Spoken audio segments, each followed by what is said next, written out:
उस आदमी ने अभी अभी सिवा के तेल में आग लगाई। आग फैल गई और कब्र पर पड़ी लाश को रोशन करने लगी।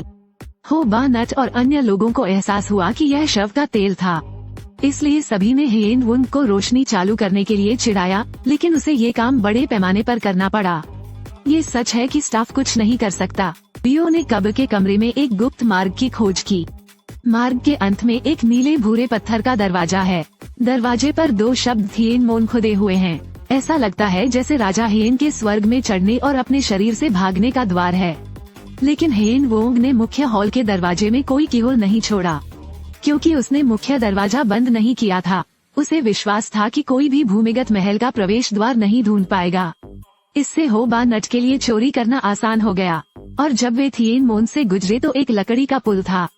होबार्ट ने इसे ताओवादी फेंग शुई में टैम ब्रिज के रूप में मान्यता दी।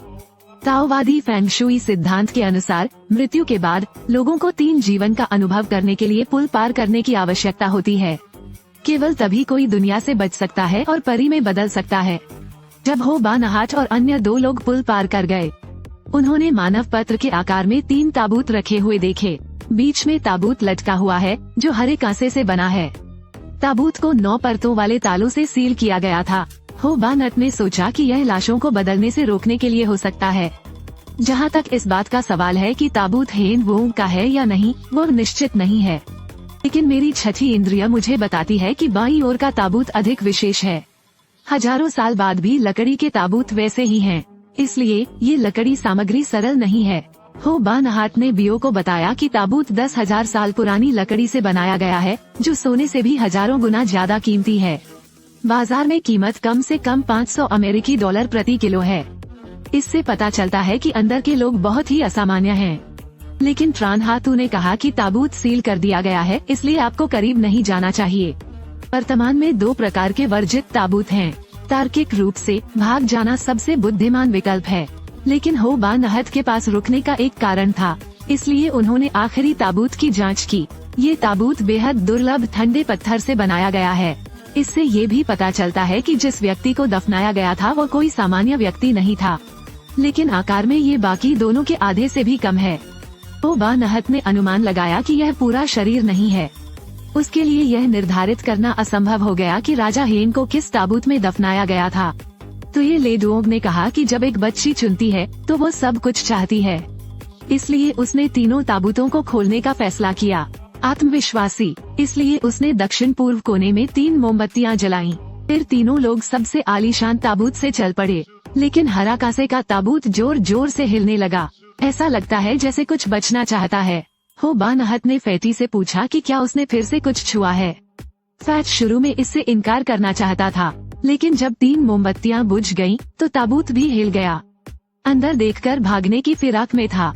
मोटा घबराने लगा। ईमानदार हो, तुम हमारे पिता को मारना चाहते हो? फैटी को ताबूत से जो निकाला था उसे बाहर निकालना पड़ा, जो एक कांस्य दर्पण था। परीक्षा शहर का कांस्य दर्पण। शरीर की रक्षा करो। बियो को एहसास हुआ कि उसने बड़ी परेशानी खड़ी कर दी है और उसने कांस्य दर्पण को उसके मूल स्थान पर वापस रखने की कोशिश की, लेकिन अंदर से मैं उन्हें आसानी से माफ नहीं करना चाहता। कांसे का दर्पण अत्यंत खतरनाक स्थिति को रीसेट नहीं कर सकता, लेकिन ट्रांचाओ बिजली ढूंढना भी महत्वपूर्ण है। होबार्ट ने मोटे आदमी से मोमबत्ती फिर से जलाने को कहा। आप ताबूत की सामग्री के साथ बातचीत करने के लिए जिम्मेदार हैं। असफल होने के बाद उसने तुरंत कांस्य दर्पण को वापस ताबूत में रखने की कोशिश की। परिणाम स्वरूप वो मोमबत्ती जो उस मोटे आदमी ने अभी अभी जलाई थी बुझ गई, और उन्होंने इससे भी अधिक भयानक कुछ देखा। होबार्ट ने लाश को दबाने वाले हथियार को वापस कांस्य ताबूत में फेंक दिया। उनके पीछे 10 शाश्वत मोमबत्तियां दिखाई दी, जिनमें से 6 गहरे समुद्र में काले पंखों वाली मछली से बनाए गए थे। काले पंखों वाली जलपरी एक प्रसिद्ध जलपरी है। शव के तेल की एक बूंद महीनों तक जल सकती है, इसलिए एक मानव ब्लैकफिन मछली 10,000 वर्षों तक जल सकती है। ये सिर्फ काले पंख वाले जलपरी की उपस्थिति है जो फैटी को उसकी प्रशंसा करने की हिम्मत नहीं करती है। एक बार मिलने के बाद पौराणिक जलपरी को याद किया जाता है। बियो ने होबार्ट से फुसफुसाकर कहा कि पिछले 2 एपिसोड में राक्षस और भी सुंदर था। अमरता की अगली 3 मोमबत्तियां छोटे बच्चों से बनाई गई थीं। वे बच्चे हैं जिन्होंने राजा हेन का अमर बनने में स्वागत किया। दीर्घायु मोमबत्तियां बनाने की प्रक्रिया बहुत क्रूर है। जीवित बच्चे के पेट को तेल से भरना और फिर नाभि से बत्ती को जलाने के लिए बाहर निकालना है। सबसे बड़े पैमाने की दीर्घायु मोमबत्ती गाय के सिर से बनाई जाती है। हो बा नहात ने सोचा कि मोमबत्ती हेन वोंग या किसी सर्वोच्च चीज का प्रतिनिधित्व कर सकती है। फेंग शुई सिद्धांत के अनुसार कब्र बनाते समय प्रत्येक दीर्घायु मोमबत्ती एक शरीर से मेल खाती है। वर्तमान में हो बा नट और अन्य को केवल 3 ताबूत मिले हैं, मतलब केवल 3 शव मिले। उन्होंने अनुमान लगाया कि 7 शव भूमिगत महल में कहीं छिपे हुए थे। अचानक पीछे से शोर हुआ जिससे वे तीनों चौंक गए। जब 3 लोगों को पता चला तो ये सिर्फ एक कांस्य ताबूत जमीन पर गिर रहा था। सौभाग्य से अंदर की गंदी चीज बाहर नहीं निकली। जब वे जांच करने के लिए ऊपर गए तो उन्होंने पाया कि कब्र की छत में एक छेद टूट गया था। उन्हें ये जानकर आश्चर्य हुआ कि हरा कांस्य ताबूत बीच में गोल पत्थर पर पलट गया था। पत्थर की शिला के नीचे एक कब्र कक्ष भी है, इसलिए तीनों लोगों ने नीचे जाने और देखने के लिए चढ़ाई वाली रस्सी का इस्तेमाल किया। खजाने से भरे मकबरे वाले कमरे से बियो मोहित हो गया और किसी जादुई हथियार से अपनी आंखें हटाना असंभव है। शायद आपको इसका आकार अपने बैकपैक में ले जाने के लिए उपयुक्त लगे। लगभग 5 मिनट पहले भूल गया। उसने लगभग परिवर्तन ही कर दिया क्योंकि उसने एक कांसे का दर्पण चुरा लिया।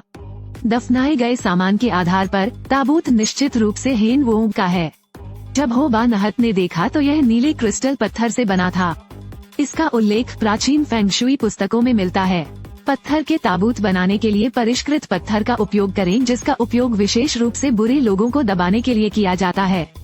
इसलिए इसे महान दुष्ट प्रकार का भूत ताबूत भी कहा जाता है। हो बा नहाट ने कहा कि वोंग हेन वहाँ झूठ नहीं बोल सकता, लेकिन अधिक सुराग पाने के लिए उन्होंने ताबूत खोला। दक्षिण पूर्वी कोने में शर्ली द्वारा मोमबत्तियां जलाने के बाद फैटी ने अपनी ताकत का इस्तेमाल करके पत्थर के ताबूत पर लगी कांसे की कीलों को खोल दिया। लाश को पुनर्जीवित